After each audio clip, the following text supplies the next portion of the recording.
After his secret affair with my cousin was revealed at the family reunion, my husband smirked and said, "I'm leaving you for her." I simply smiled and told him something that turned his world upside down.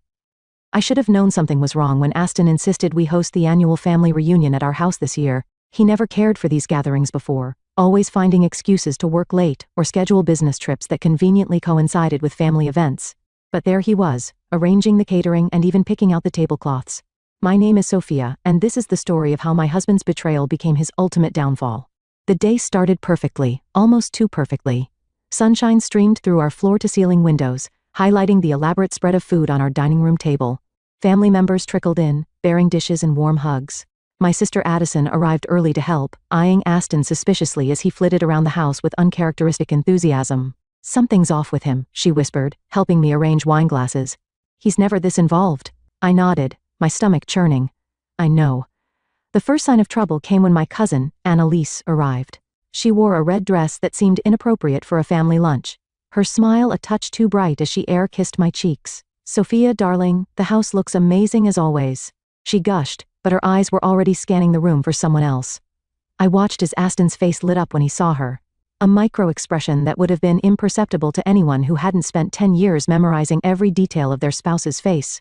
My father Leonardo was in the middle of his usual speech about family values, when Aston clinked his glass, standing up with that smug smile I'd grown to hate over the past few months. "I have an announcement to make," he said, his voice carrying across our suddenly silent dining room. 20 pairs of eyes turned to him, including mine. "I believe in honesty, and it's time for me to be honest with everyone here." My hands grew cold around my wine glass. I knew what was coming, had known it was coming for months, but that didn't make it any easier. "Annalise and I are in love," he declared, reaching for her hand across the table. "We've been seeing each other for the past year, and we've decided to be together openly. Sophia and I are getting divorced." The silence that followed was deafening. I could feel everyone's eyes shift from Aston to me, waiting for the breakdown, the screaming, the tears. My mother Valentina half rose from her chair, ready to comfort me. Instead, I took a slow sip of my wine and set the glass down carefully. "Is that all?" I asked. My voice steady. Aston's triumphant smile faltered. This wasn't the reaction he'd expected. "Sophia?" he started, his tone condescending. "I know this must be shocking." "Not really," I interrupted, standing up. "Though I am curious about one thing, Annalise. Did he promise you a share in the business? Because that might be a bit complicated now." Annalise's perfectly manicured hand tightened around Aston's. "What do you mean?" I smiled, reaching for my phone. "Oh, you'll find out soon enough. But please don't let me stop you two from celebrating your grand announcement. I'm sure you have plans." "Sophia," my father started, his face red with anger, but I held up my hand. "It's fine, Dad, really." I turned to address the stunned room. "I apologize to everyone for this unexpected entertainment. Please enjoy the food. I need some air." As I walked out onto our terrace, I heard chairs scraping and voices rising. Addison followed me out, wrapping an arm around my shoulders. "You knew," she said. It wasn't a question. For months I confirmed, pulling out my phone and sending a quick text to Jesse, my lawyer. "And I've been preparing." "Preparing for what?" she asked. Just as my phone buzzed with Jesse's response, I showed her the message. "All documents are ready. Operation Karma is go." "Sophia," Addison breathed. "What have you done?" I could hear Aston inside. His voice raised as he tried to maintain control of the situation that was rapidly spiraling away from his carefully orchestrated plan. Through the window, I watched as Annalise touched his arm possessively, already marking her territory. "What have I done?" I echoed, a smile playing at my lips. "I've simply made sure that Karma has an excellent lawyer, big sister. And trust me, she's about to be one hell of a bitch." The look of confusion on Addison's face slowly transformed into understanding, then admiration. Behind us, the family chaos continued to unfold, but for the first time in months, I felt perfectly calm. Aston thought he was destroying my world today. He had no idea he'd just walked right into mine. The morning after the reunion disaster, I sat in Jesse's office watching him sort through the stack of documents I'd been collecting for months. My friend Shanice perched on the leather armchair beside me, scrolling through messages from family members still reeling from yesterday's events. 37 texts asking if you're okay, Shanice announced, shaking her head. And one very nasty one from Annalise calling you an ice queen. Should I respond to any of these? "No need," I replied, focusing on Jesse as he pulled out a particular file. "Let them talk." Jesse adjusted his glasses, spreading papers across his mahogany desk. "Everything's in order, Sophia. The timing couldn't be better, actually. Aston signed the last transfer documents 3 days ago, thinking they were routine business paperwork." "Show me again," I said, leaning forward. He pointed to Aston's signature, bold and careless at the bottom of each page. These give you controlling interest in all 3 subsidiaries. He was so busy planning his grand announcement that he didn't even read what he was signing. The memory of how I discovered the affair flooded back. 6 months ago, I'd noticed Aston's sudden interest in his phone, the way he'd angle it away from me while texting. One night, he'd left his laptop open, and a message from Annalise popped up. "Can't wait until she's out of the picture. Everything will be ours. Sophia." Shanice's voice pulled me back to the present. "You okay?" "I'm fine," I said, straightening my spine. Just remembering the day I decided enough was enough. Jessie gathered the papers into a neat pile. "Well, your preparation paid off. The business is essentially yours now. Aston's shares in the main company are worth practically nothing without controlling interest in the subsidiaries." My phone buzzed. "Addison calling." I put her on speaker. "Sis, you need to hear this," she said, her voice urgent. "Aston just tried to access the corporate accounts. He's at the bank right now, throwing a fit because his codes don't work anymore." I checked my watch right on schedule. "Did he try calling the IT department?" "Oh yes." Addison laughed. "They told him they could only take instructions from the majority shareholder, you." Shanice clapped her hands in delight. "Oh, this is better than those revenge movies I love." "It gets better," Addison continued. "Annalise is with him, and apparently, she's not taking the news well. Something about promises he made about their future?" Jessie held up another document. "Speaking of futures, we should discuss the prenup he insisted on. The irony is beautiful. His own prenup protects your personal assets completely. He can't touch anything you've acquired independently during the marriage, including the businesses I've quietly taken control of." I finished, allowing myself a small smile. The office door opened, and Jessie's assistant poked her head in. "Mr. Aston is on line 1. He sounds upset." Jessie looked at me questioningly. I nodded. He pressed the speaker button. Aston's voice filled the room tight with barely controlled rage. "Jessie, what the hell is going on? I need access to the accounts restored immediately." "I'm afraid I can't help you with that, Aston," Jessie replied calmly. "I represent the majority shareholders' interest now." "What are you talking about? I own those companies." "Actually," I spoke up. "You don't. Not anymore." There was a moment of stunned silence. "Sophia, you're there. What have you done?" "Nothing you wouldn't have done," I said, keeping my voice level. "Just protecting my interests. You taught me that, remember? Always be one step ahead in business." "This is ridiculous," he sputtered. "I'll fight this." "With what money?" I interrupted. "The personal accounts are frozen pending our divorce settlement, and the business accounts, well, you know how that's going." Annalise's voice came through in the background, shrill with panic. "You said everything was taken care of. You promised me. I'll call you back." Aston snapped and the line went dead. Shanice, slow clapped. "That was magnificent." "It's not over," Jessie warned. "He'll try to fight this." "Let him," I said, standing up. "Everything was done legally. He signed every document voluntarily. His ego made him careless. He never thought I'd be capable of outmaneuvering him." My phone buzzed again. A text from my mother. "Your father's furious about the scandal, but I'm proud of you. Come to dinner tonight? Going to face the family?" Addison asked, still on speaker. I gathered my purse, feeling lighter than I had in months. Yes. It's time they understood that the quiet, agreeable Sophia they knew is gone. Sometimes Karma needs a little help, and I'm more than happy to be her assistant. As I left Jessie's office, I could almost hear the sound of Aston's carefully constructed world crumbling around him. It was music to my ears. My mother's house smelled like garlic and childhood memories as I walked through the front door. She was stress cooking again, a trait I'd inherited from her. The kitchen counter was already crowded with 3 different pasta dishes. "Mama," I called out, "are you feeding an army?" She turned, wooden spoon in hand, marinara sauce dotting her apron. "Sophia, come taste this sauce. Does it need more basil?" Before I could answer, my father's voice boomed from his study. "Is that her? Sophia, in here, now, here we go," I muttered, squeezing my mother's hand as I passed. Dad sat behind his massive desk, looking every bit the traditional patriarch he'd always been. "Close the door," he commanded. I did, then took a seat across from him, smoothing my skirt with steady hands. "What you're doing," he began. "It's not right." "Taking a man's business from him. Taking what's rightfully mine," I corrected. "There's a difference." He slammed his hand on the desk. "It's vindictive. This isn't how we handle family matters." "Family matters?" I laughed, the sound sharp and bitter. "Like how Aston and Annalise handled things by humiliating me in front of everyone? That's different." "Why? Because he's a man? Because he's supposed to be allowed to do whatever he wants while I just smile and take it?" My father's face reddened. "You're acting out of anger." "No," I cut in, leaning forward. "I'm acting out of self-respect, something you taught me. Remember? Never let anyone make you feel small. That's what you used to say." The study door opened and my mother walked in, wiping her hands on her apron. Leonardo, enough. Our daughter is right. Valentina, no. You listen to me, she interrupted, moving to stand behind my chair. For 10 years we watched Aston treat our daughter like a trophy, making her doubt herself, diminishing her achievements. And now you're angry because she finally showed him who she really is? My phone buzzed, an email from Aston. I opened it reading aloud. Sophia, we need to talk. What happened between us doesn't have to affect business. We can work something out. Please be reasonable. See? My father gestured at the phone. He's trying to be reasonable.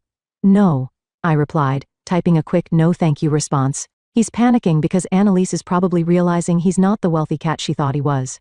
My mother squeezed my shoulder. How are you really doing, sweetheart? I'm okay, I said, surprised to find I meant it. Actually, I'm meeting Jesse and his wife for dinner to go over next steps. Jesse? My father frowned. Your lawyer? More schemes? Strategy, I corrected, standing up. And protection. Aston's not going to take this lying down. As if on cue, my phone rang. Addison. Sis, she said when I answered, heads up. Aston just left my office. He tried to convince me to talk you into being reasonable. When I refused, he implied he might have some dirt on Dad's old business dealings. My father's face went pale as he overheard. I put the phone on speaker. What exactly did he say, Addison? Something about irregular payments from the 90s. He's bluffing, right? My father stood up so quickly his chair rolled back. That bastard, he promised those records were destroyed. Dad? I turned to him, watching decades of confidence crumble into worry. My mother's hand flew to her mouth. Leonardo, what records? He sank back into his chair, suddenly looking every bit his age. It was a different time. Business was done differently then. I held up my hand, speaking into the phone. Addison, I'll call you back. Ending the call, I faced my father. Tell me everything now. 20 minutes later, I was back in my car, hands shaking as I dialed Jesse's number. Cancel dinner plans. We need to meet now. Aston's playing dirtier than we expected. What's wrong? Jesse asked. He's going after my father. Old business dealings that could cause problems. Big problems. On my way to the office, bring your father's records, everything you can find. I started the car, my mind racing. Aston wasn't just trying to save himself anymore. He was willing to destroy my entire family to do it. The game had changed, but he'd forgotten one crucial detail. I wasn't the same woman who'd silently endured his betrayals. My phone lit up with a text from my mother. Do what you need to do. Protect our family. I love you. I took a deep breath, shifted into drive, and headed toward Jesse's office. Aston wanted to play hardball? Fine. He was about to learn that karma wasn't his only problem. He had made an enemy of a woman with nothing left to lose. Jesse's office was dark except for his desk lamp when I arrived with my father's old files. Shanice had joined him, laptop open, fingers flying across the keyboard. I've been digging, she announced without looking up. You're not going to believe what I found about Annalise. Later, I said, dropping the files on Jesse's desk. We need to handle this first. Jesse opened the first folder, scanning documents yellowed with age. His expression grew increasingly grave. This is serious, Sophia. These payment records, if they got out, my father would be ruined. I finished. I know. Shanice finally looked up from her screen, but how did Aston even know about these? A memory hit me like a thunderbolt. The fishing trips. Every summer he'd go fishing with my father. They'd drink, talk business. I grabbed my phone, dialing Addison. What's up? She answered immediately. Those fishing trips Aston took with Dad. Were you ever there when they came back? Sometimes they'd be drunk laughing about the good old days. Oh God. Dad talked, didn't he? Bingo, I said, hanging up. Jesse was already organizing the documents into piles. Okay. We need to. His office door burst open. Annalise stood there, mascara streaked down her face. You bitch? She spat at me. You've ruined everything. Shanice stood up, moving between us, but I waved her off. Please enlighten me about how I ruined your perfect plan to steal my husband and my money. He was never supposed to be poor, she shrieked. This isn't what we planned. I leaned forward. We? Annalise's face went white. She stumbled backward, but Shanice was faster, closing the door behind her. Sit down, I commanded. Tell me everything. I don't have to, actually, Jesse interrupted. You do, because right now, you're an accomplice in attempted corporate theft. So sit down. She collapsed into a chair. Her designer dress wrinkled, her perfect image cracking. It wasn't my idea. Start talking, I said. Marcus started it, she whispered. Marcus. The name hit me like a slap. Your ex-husband? She nodded miserably. He knew about Aston's gambling debts. Said if I could get Aston to leave you to transfer the business assets before the divorce. The gambling debts? Jesse asked sharply. Underground poker games, high stakes, he owes a lot. My phone buzzed. A text from Aston. Last chance, meet me tomorrow at noon. The cafe where we had our first date, or Daddy's secrets go public. I showed the message to Jessie, who smiled for the first time that night. Perfect. He's desperate. Shanice turned her laptop around. Speaking of desperate, look what I found. Emails between Marcus and Annalise planning everything, including how to blackmail your father if things went wrong. Annalise burst into tears. I'm sorry, Marcus threatened to reveal my own secrets if I didn't help. I never wanted save it. I cut her off. Here's what's gonna happen. You're gonna tell me everything about these poker games, names, dates, amounts, everything. I can't. These people are dangerous. More dangerous than me? I asked quietly. Because right now, I'm the only thing standing between you and fraud charges. She stared at me for a long moment, then reached for her phone with trembling hands. I have pictures from when I followed him one night, the location, the people there. Jessie examined the photos. This is perfect. These games are illegal. If the authorities were to receive an anonymous tip, Aston would be ruined. Shanice finished. No, I said, standing up. First, we meet him tomorrow. Let him think he's winning, then we destroy him completely. What about me? Annalise asked in a small voice. I looked at my cousin, this woman who tried to take everything from me, now broken and afraid. You're going to help us. Consider it your redemption arc. And Marcus? Oh, I smiled. He'll get exactly what he deserves. Jessie, draft up immunity paperwork for Annalise. Shanice, get those emails ready. Tomorrow at noon, we're having a very interesting coffee date. As Annalise signed the papers, Jessie quickly prepared. My phone lit up with another message, this time from my mother. Remember what I taught you about forgiveness? I typed back, yes, but first justice, looking at the tear-stained face of my cousin, the determined expressions of my friends, and the damning evidence spread across Jessie's desk, I felt a calm certainty settle over me. Tomorrow, Aston would learn that karma wasn't just a bitch, she was a carefully orchestrated symphony of consequences, and I was conducting every note. The cafe looked exactly the same as it had 12 years ago when Aston first asked me out. The same vintage posters on exposed brick walls, the same mismatched chairs, the same rich coffee aroma, but I was different. I chose a corner table with a clear view of both exits. Shanice sat at the counter pretending to work on her laptop. Jessie and Addison waited in a car across the street. Everything was in place. Aston walked in at exactly noon wearing his favorite power suit, the one he wore when he wanted to intimidate people. He slid into the chair across from me, that familiar smug smile playing on his lips. You're looking well, he said, as if we were meeting for a casual catch-up. Cut the small talk, I replied. You threatened my father. He leaned back, adjusting his gold cufflinks. A gift from my father last Christmas. Business is business, darling. You forced my hand. Like you forced Annalise's hand? His smile faltered for a split second. What are you talking about? I pulled out my phone, playing a recording. Annalise's voice, tearful but clear, detailing the scheme with Marcus, the gambling debts, everything. The color drained from his face. You're bluffing, am I? I slid an envelope across the table. These are copies of your IOUs from the poker games, quite a sum you've racked up. I wonder what the Gaming Commission would think. You wouldn't dare, he hissed, but his hands shook as he opened the envelope. Try me. Oh, and before you think about those documents about my father, I pulled out another envelope. Turns out the statute of limitations expired 3 years ago. But your gambling debts, those are very current. He gripped the table's edge. What do you want? Sign these.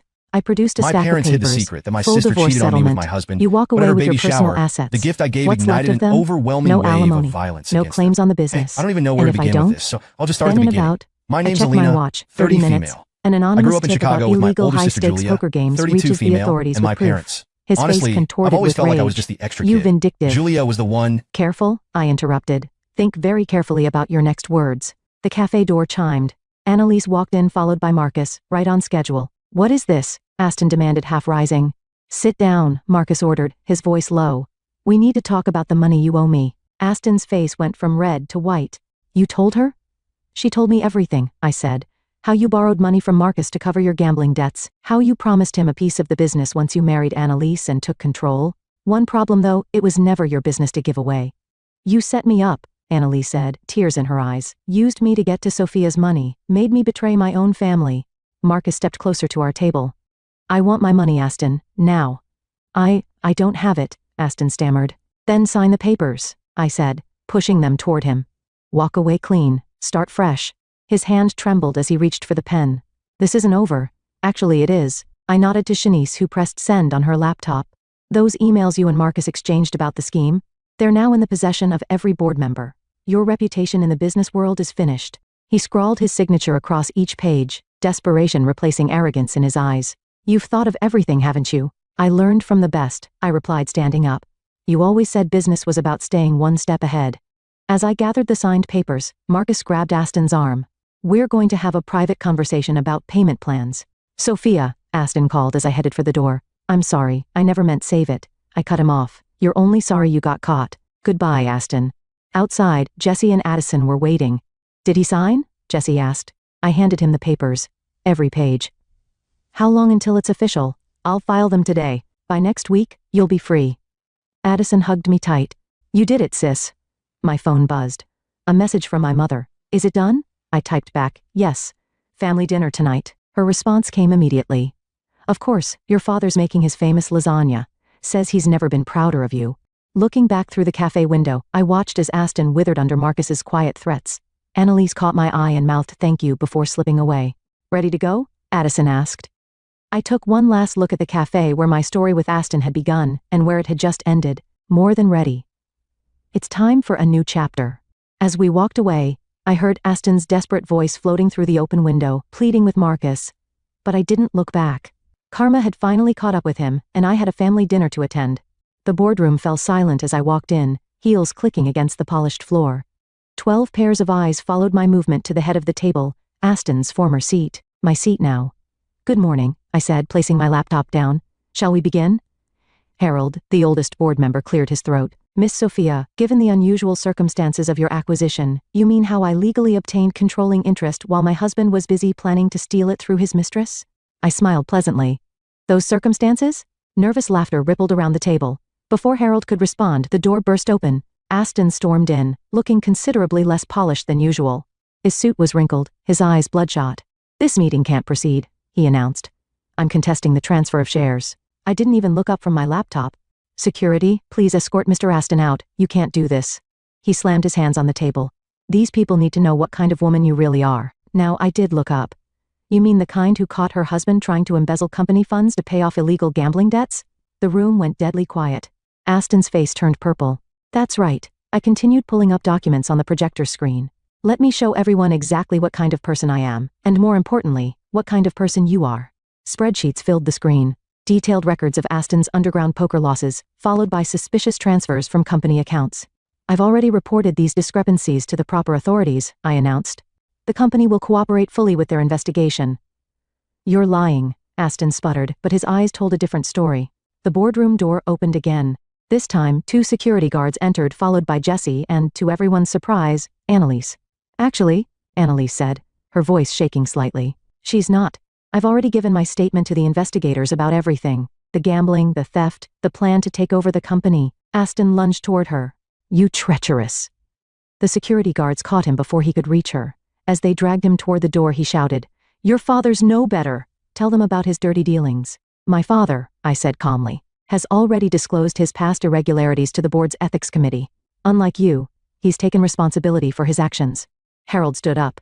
I move to formally recognize Sophia as CEO and chairperson effective immediately. Seconded. Called out Maria, the youngest board member. I've seen enough. The vote was unanimous.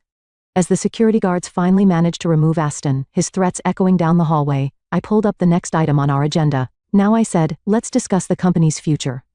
2 hours later, I stood in my new office, Aston's old office, staring out at the city skyline. Jesse entered with a stack of papers. The authorities want to interview you tomorrow about Aston's financial activities, he said. And Marcus has apparently skipped town. Good, I replied. One less problem to deal with. My phone rang. Addison, sis, you need to turn on the news right now. I grabbed the remote, switching on the office TV. There was Aston being led out of his favorite underground poker club in handcuffs, along with several other players, and the club owner. Anonymous tip, Jesse said with a small smile. Imagine that. Shanice burst into the office waving her phone. Have you seen? It's everywhere. Social media is blowing up. How's Annalise holding up? I asked. Better, Shanice replied. She's in therapy. Says she wants to make amends. The office door opened again. My parents this time. My father looked at the TV, then at me. I was wrong, he said simply. You handled this exactly right. My mother squeezed his hand. We both underestimated you, sweetheart. It won't happen again. Another news alert flashed across the screen. Local business tycoon arrested for fraud and illegal gambling. More arrests expected. You know, Jessie said, for someone who just took down her cheating husband, exposed a criminal gambling ring, and became CEO of a major company, you seem remarkably calm. I turned away from the TV facing my family and friends, the people who had stood by me through everything. That's because for the first time in years I feel completely in control. I said no more pretending, no more compromising who I am. My phone buzzed with a text from Annalise. Thank you for giving me a second chance. I won't waste it. Looking around at my supporters, at the empire I'd protected, at the future I'd secured, I finally allowed myself to feel the full weight of my victory. Karma hadn't just helped me survive, she'd helped me thrive. And this was just the beginning. The courthouse steps were crowded with reporters when I arrived for Aston's arraignment. 3 months had passed since his arrest and the media circus hadn't died down. Miss Sophia, any comment on your ex-husband's plea deal? How does it feel to be the youngest female CEO in the industry? I walked past them, Addison and Jesse flanking me like bodyguards. Inside, the marble halls echoed with whispers as we made our way to courtroom. You don't have to be here, Addison whispered. The prosecutor can handle this. I want to see his face, I replied. I need to. The courtroom doors opened and there he was, Aston in an orange jumpsuit, hands cuffed. Gone was the designer suit, the arrogant smile, the perfectly styled hair. He looked small. All rise, the bailiff called out. As the judge entered, I caught movement in my peripheral vision. Annalise slipped into the back row wearing dark sunglasses despite being indoors. Our eyes met briefly and she gave a slight nod in the matter of the state versus Aston. The judge began. The proceedings moved quickly. The prosecutor outlined the charges: fraud, embezzlement, participation in illegal gambling operations. Aston's lawyer, a far cry from the prestigious firm he once used, looked defeated before he even spoke. Your Honor, my client wishes to change his plea to guilty on all counts. A murmur rippled through the courtroom. Aston's shoulders slumped. Very well. The judge said, Mr. Aston, please rise. As Aston stood, he turned slightly, his eyes finding mine. For a moment I saw a flicker of the man I'd married, but it vanished as quickly as it appeared. Before I accept your plea, the judge continued, do you wish to make a statement? Aston cleared his throat. I'd like to address my ex-wife. The judge nodded. I sat straighter as Aston faced me fully. Sophia, his voice cracked, you were right about everything. I thought I was smarter than everyone else. I thought I could take whatever I wanted. But you beat me at my own game. And the worst part is you did it legally perfectly. Everything I taught you about business you used against me. Is there a point to this? The judge asked. Yes, Your Honor. I'm trying to say I'm sorry. Not just for the crimes but for underestimating you, for betraying you, for thinking you were just a trophy wife who wouldn't fight back. The prosecutor stood. Your Honor, while this is touching, we have a plea agreement to discuss. Indeed, the judge said. Mr. Aston, this court accepts your guilty plea. Based on the agreement reached with the prosecution, you are hereby sentenced to 5 years in federal prison with an additional 3 years of supervised release. As the judge continued listing the terms, including restitution payments, my phone buzzed. A message from Marcus's former poker dealer. Boss, you were right. Found the offshore accounts, sending details now. I forwarded it to Jesse without looking at him. We'd discuss it later. The bang of the gavel brought my attention back to the proceedings. As the bailiff led Aston away, he tried one last time to catch my eye. I stared straight ahead. Outside, the reporters were waiting. This time, I stopped.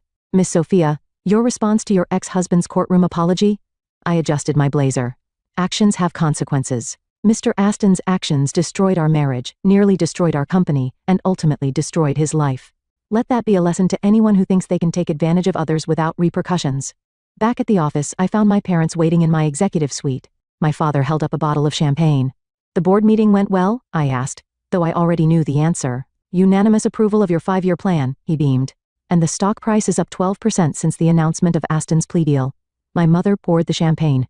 To karma, she said, raising her glass. To justice, my father added. To both, I said, clinking glasses with them. My phone buzzed again. Annalise, thank you for not mentioning my involvement in court. I start my new job next week. Clean slate. I typed back, make it count.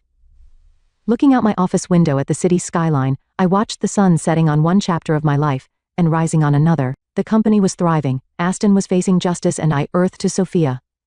Addison waved her hand in front of my face. Where'd you go just now? I smiled, turning back to my family. Just thinking about tomorrow. We have work to do because that's the thing about karma. She doesn't just deliver justice. Sometimes she delivers opportunities, and I was ready to seize every single one. The autumn breeze carried the scent of coffee and fresh pastries as I unlocked the door to my old cafe, our old cafe. The realtor had called yesterday with the news. The owners were selling, and I'd made the highest bid. It's perfect, Shanice said, running her hand along the exposed brick wall. But why this place? Because, I smiled. Sometimes the best revenge is living well. The vintage posters were faded. The mismatched chairs needed reupholstering, But the bones were good just like mine had been after Aston's betrayal. My phone buzzed a text from Jesse. Marcus found in Bali, local authorities picking him up now. Good news? Shanice asked, noting my expression. The best kind. Justice keeps rolling in. The bell above the door chimed. Annalise walked in looking different in jeans and a simple sweater. More like the cousin I remembered from childhood. When you asked me to meet you here, she said, glancing around. I almost didn't come, but you did. I pulled out a chair. Sit, we need to talk. She sat fidgeting with her sleeve. I heard about Marcus. The authorities found him. I finished. He'll face charges, but that's not why I asked you here. I slid a folder across the table. She opened it, her eyes widening. This is a business proposal. The cafe needs a manager, I said. Someone who understands both business and redemption. Someone who needs a real fresh start. Tears welled in her eyes. After everything I did, the past is past, I interrupted. What matters is what we do now. The door chimed again. My parents entered, followed by Addison and Jesse. Well, my father asked, looking around. Is it official? I held up the keys. Just signed the papers this morning. My mother pulled out a small wrapped package. Then you'll need this. Inside was a framed photo. Me at 16. Working my first job as a barista, learning the value of hard work and independence. Remember what you told me that summer? My mother asked, that someday you'd own your own cafe? And now she owns an empire and a cafe. Addison grinned. Jesse cleared his throat.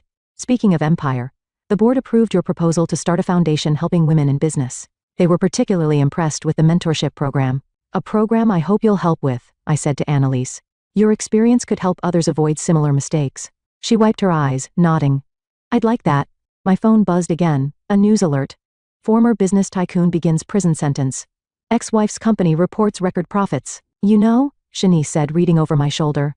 For someone who lost everything, Aston sure helped you find yourself. No, I corrected her. I found myself. He just made the mistake of getting in my way. The afternoon light streamed through the windows, casting warm patterns on the floor. Outside life moved at its usual hectic pace. But in here time seemed to slow down to new beginnings. My father raised an imaginary glass in old wisdom. My mother added, actually, I said, moving behind the counter, this old place still has a working espresso machine. Let me make us some real drinks to toast with. As I worked the familiar machinery, muscle memory taking over, I caught glimpses of my reflection in the chrome surface. The woman staring back wasn't the same one who'd once sat here accepting Aston's first dinner invitation. She was stronger, wiser, more complete. I served the drinks, lattes with perfect foam hearts on top, just like I used to make, and raised my cup. To Karma, I said, who taught me that revenge isn't about destroying others. It's about rebuilding yourself. To Family, Annalise added softly, who gives second chances. To Justice, Jesse raised his cup, served both hot and cold. We laughed. And in that moment, I felt the last pieces click into place. The empire I'd protected would thrive. The cafe would become something new and beautiful, and the foundation would help other women find their strength. As for Aston, he was just another lesson learned, another chapter closed. The real story had always been about me, about finding my power, my voice, my path. The bell chimed again as new customers wandered in, drawn by the lights and warmth. I stood behind the counter where my journey had truly begun, ready to write the next chapter on my own terms, because sometimes karma doesn't just balance the scales. She helps you build something better from the ashes of what was lost, and that's the sweetest revenge of all.